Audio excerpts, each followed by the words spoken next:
जिस प्रकार विज्ञान में सुनिश्चित सिद्धांतों की खोज की जाती है और उनकी पुष्टि बार बार किए गए प्रयोगों से एक समान प्राप्त निष्कर्षों से होती है, उसी प्रकार नीति शास्त्र की भी एक सुनिश्चित परंपरा है। इसके निष्कर्ष भी प्रत्येक स्थिति परिस्थिति में एक समान है। इसलिए आचार्य चाणक्य ने नीति शास्त्र को विज्ञान कहा है। वे इस ज्ञान के द्वारा सर्वज्ञ होने की भी बात कहते हैं। यहाँ सर्वज्ञ होने का अर्थ है अतीत, वर्तमान और भविष्य का विश्लेषण करने की क्षमता प्राप्त कर लेना। तो आइए जानते हैं कैसे लिखी थी अर्थशास्त्र चाणक्य द्वारा। क्या कर रहे हो? कुछ तो पवित्र है, इन पर क्रोध करना अच्छा नहीं। जो कष्ट पहुंचाए उसे जीने का हक नहीं, उसे नष्ट करना ही पुण्य है। लेकिन कुछ तो नष्ट नहीं होते, अवसर पाकर फिर फैल जाते हैं। नहीं, मैं ऐसा नहीं होने दूंगा। इसकी दोबारा होने की सभी संभावनाओं को जलाकर राख कर दूंगा। शत्रु को निर्मूल करने पर विश्वास करता हूं मैं। बालक के पैरों में कुश नामक घास चुभी थी, अतः उसने कुश को ही निर्मूल कर दिया।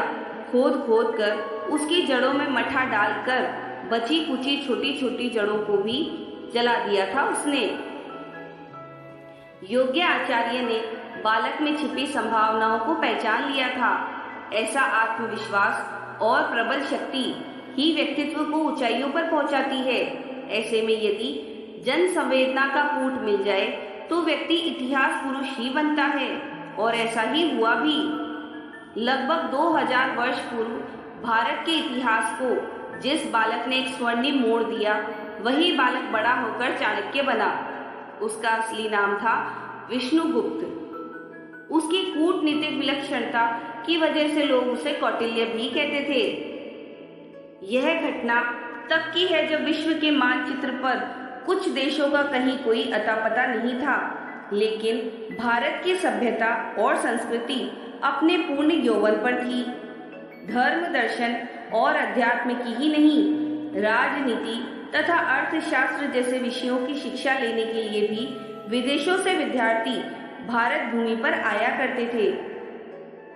यहाँ तक्षशिला और नालंदा जैसे विश्वविद्यालय थे।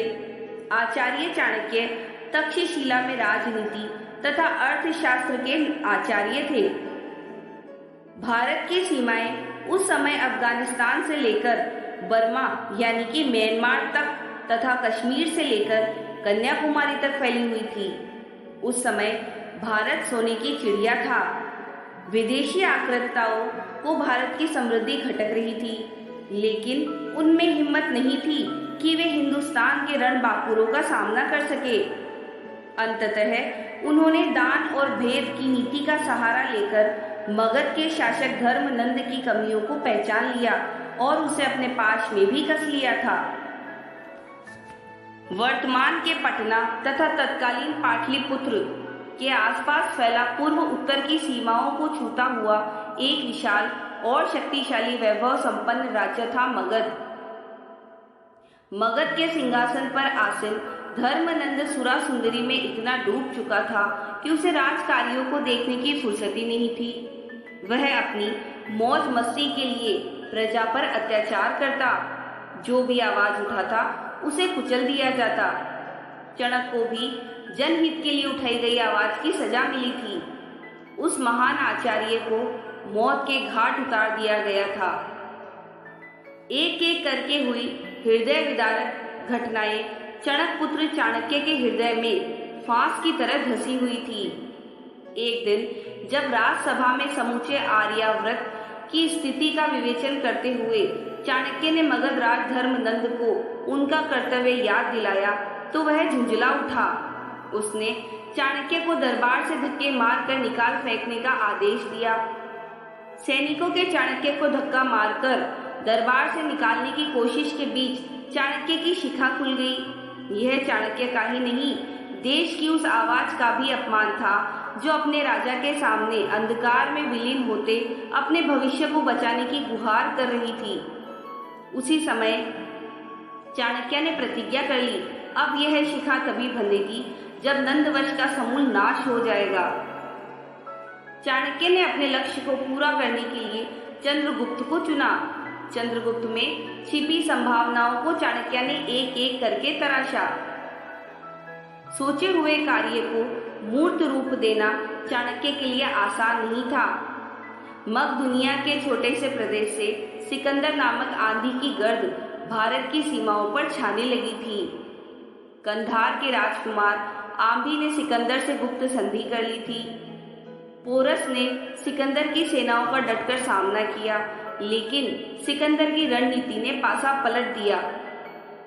सिकंदर की ओर से हुई बाण वर्षा से घबराई पोरस की जुझारू गज सेना ने अपनी ही सेना को रौंदना शुरू कर दिया। पोरस की हार हुई और उसे बंदी बना लिया गया। सिकंदर द्वारा यह पूछने पर कि उसके साथ कैसा व्यवहार किया जाए, पोरस ने निर्भीक होकर कहा कि जैसा एक राजा दूसरे राजा के साथ करता है। सिकंदर ने पोरस को उसकी वीरता से प्रसन्न होकर छोड़ भी दिया। इस पराजय के बाद आचार्य चाणक्य की देखरेख में चंद्रगुप्त अपनी सेना को संगठित करने, उसे तैयार करने और युद्ध की रणनीति बनाने में पूरी तरह से लग गया। भारी भरकम शस्त्रों, शीर्ष शस्त्रों और कवचों आदि की जगह हल्के परंतु मजबूत हथियारों ने ली। शारीरिक शक्ति के साथ ही बुद्धि चातुर्य का भी प्रयोग किया गया। चाणक्य की कूटनीति ने इस स्थिति में अमोघ ब्रह्मास्त्र का काम किया। कौटिल्य ने साम, दाम, दंड एवं भेद चारों नीतियों का प्रयोग किया और अपने लक्ष्य को प्राप्त किया। नंदवंश का नाश हुआ। चंद्रगुप्त ने मगध की बागडोर संभाली। सिकंदर के सेनापति सेल्यूकस की बेटी हेलन का चंद्रगुप्त के साथ विवाह हुआ। धर्मनंद का प्रधान अमात्य राक्षस चंद्रगुप्त का महाअमात्य बना। एक बार फिर से भारत बिखरते बिखरते बच गया। सिकंदर नाम की आंधी शांत होकर वापस अपने देश चली गई। भारत की गरिमा विश्व के सामने फिर से निखरकर सामने आई और चाणक्य उसने निर्जन एकांत में राजनीति के पूर्व ग्रंथों का अवगाहन कर उसमें अपने व्यक्तिगत अनुभवों का कूट दिया और अर्थशास्त्र पर एक महत्वपूर्ण ग्रंथ लिखा।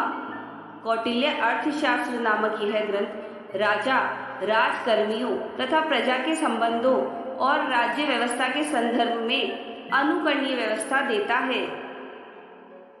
कुछ विद्वानों ने चाणक्य की तुलना मेकियावेली से की है, लेकिन भारत के प्रथम प्रधानमंत्री पंडित जवाहरलाल नेहरू इस बात से सहमत नहीं थे। उनकी दृष्टि में चाणक्य की महानता के मेकियावेली सामने काफी अदने हैं। चाणक्य एक महान अर्थशास्त्री, राजनीति के वेत्ता तथा कूटनीतिज्ञ होते हुए भी महात्मा थे। वे सभी प्रकार की भौतिक उपाधियों से परे थे। इसी कारण कामंतकीय नीति सार में विष्णुगुप्त के लिए पंक्तियां लिखी गई, जिसने अर्थशास्त्र रूपी महासमुद्र से नीति शास्त्र रूपी अमृत का दोहन किया। उस महाबुद्धिमान आचार्य विष्णुगुप्त को मेरा नमन है। जन कल्याण के लिए जो भी जहां से मिला उसे चाणक्य ने लिया और उसके प्रति कृतज्ञता प्रकट की।